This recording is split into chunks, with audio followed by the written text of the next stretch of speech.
Watch the bottom line. أعوذ بالله من الشیطان الرجیم پناہ مانگتا ہوں میں اللہ کی شیطان مردود سے۔ بسم اللہ الرحمن الرحیم شروع اللہ کے نام سے جو بڑا مہربان نہایت رحم والا ہے۔ دا باٹم لائن کے ناظرین کرام السلام علیکم۔ آج ہم اپنی اس ویڈیو میں کبوتروں کے بارے میں آپ سے کچھ گزارشات پیش کریں گے۔ ناظرین کرام، کبوتر جس کو عربی میں حماتہ کہا گیا ہے، حماتہ کا اطلاق نر اور مادہ دونوں پر ہوتا ہے۔ اردو میں اسے کبوتر، بنگالی میں کبوتر، بلوچی میں کپودر، پشتو میں کونترا، پنجابی میں کبوتر، سندھی میں کبوتر اور کشمیری میں کوتر کہا جاتا ہے، جبکہ انگریزی زبان میں اس کے لیے لفظ پیجن استعمال کیا جاتا ہے۔ ناظرین کرام، کبوتر کی خاص عادت یہ ہے کہ اگر اسے 1000 میل کے فاصلے سے بھی چھوڑا جائے تو یہ اڑ کر اپنے گھر پہنچ جاتا ہے، نیز دور دراز کے علاقوں سے خبریں لاتا اور لے جاتا ہے۔ چنانچہ بعض کبوتر ایسے بھی ہیں جو ایک دن میں 3,000 فرسخ کا فاصلہ طے کرتے ہیں۔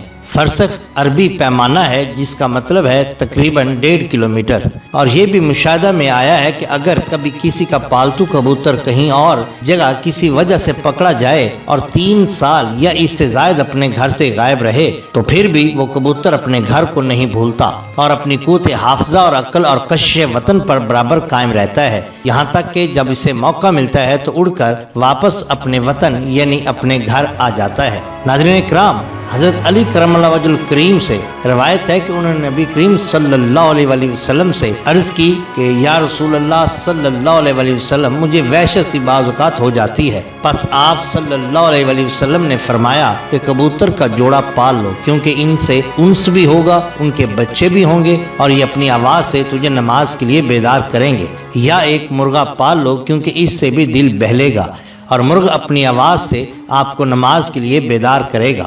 ناظرین کرام، ابن وہب سے مروی ہے کہ فتح مکہ کے دن کبوتروں نے نبی کریم صلی اللہ علیہ وآلہ وسلم پر سایہ کر لیا تھا، پس آپ صلی اللہ علیہ وآلہ وسلم نے ان کے لیے برکت کی دعا فرمائی تھی۔ حرم پاک کے کبوتروں کا شکار ناجائز قتل کرنے کی صورت میں فدیہ واجب ہوتا ہے۔ ذی الحجہ کے ابتدائی 5 دنوں میں نیلے سبز پروں والے یہ کبوتر مدینہ سے مکہ اور حج کے بعد واپس مدینہ لوٹ جاتے ہیں۔ عرب خبر رساں ادارے کی دلچسپ رپورٹ اور ان کی تفصیلات کے مطابق حرم پاک کے کبوتروں کے بارے دلچسپ رپورٹ میں یہ بتایا گیا ہے کہ ذی الحجہ کے ابتدائی 5 دنوں میں نیلگوں اور سبز پروں والے ان کبوتروں کے جھنڈ مکہ مکرمہ کی جانب آتے ہیں اور پھر حج کے مہینے ذی الحج کے وسط میں واپس مدینہ لوٹ جاتے ہیں۔ العربیہ.net کی رپورٹ میں کہا گیا ہے کہ احرام یا اس کے بغیر کسی طور پر ان کبوتروں کا شکار جائز نہیں، ان کے شکار یا قتل کی صورت میں فدیہ واجب آ جاتا ہے۔ حدیث میں یہ فدیہ ایک بکری کا زمان بھی آیا ہے۔ ان کبوتروں کے متعلق خیال کیا جاتا ہے کہ یہ کبوتر ان کبوتروں کی نسل میں سے ہیں جنہیں رسول اللہ صلی اللہ علیہ وآلہ وسلم کے کفار مکہ سے پناہ لینے کے لیے غار ثور میں قیام کے دوران غار کے دھانے پر گھونسلے بنا ڈالے تھے تاکہ کفار یہ خیال کریں کہ یہاں کوئی نہیں آیا، اگر آیا ہوتا تو غار میں داخل ہوتے وقت ضرور کبوتروں کے یہ انڈے اس کے ٹکرانے سے ٹوٹ جاتے۔ ناظرین، یہ روایت بازار کی ہے۔ ایک اور مشہور روایت بھی یہ بیان کی جاتی ہے کہ طوفان نوح کے وقت جب بارش تھم گئی اور حضرت نوح علیہ السلام نے خشک زمین بارے معلوم کرنا چاہا تو آپ نے ایک کبوتر کو خشکی کا پتہ معلوم کرنے کے لیے استعمال کیا تھا، اور حرم پاک کے کبوتر اسی کبوتروں کی نسل سے ہیں۔ مشہور روایت یہ بھی بیان کی جاتی ہے کہ طوفان نوح کے وقت جب بارش تھم گئی اور حضرت نوح علیہ السلام نے خشک زمین بارے معلوم کرنا چاہا تو آپ نے ایک کبوتر کو خشکی کا پتہ معلوم کرنے کے لیے استعمال کیا تھا، اور حرم پاک کے کبوتر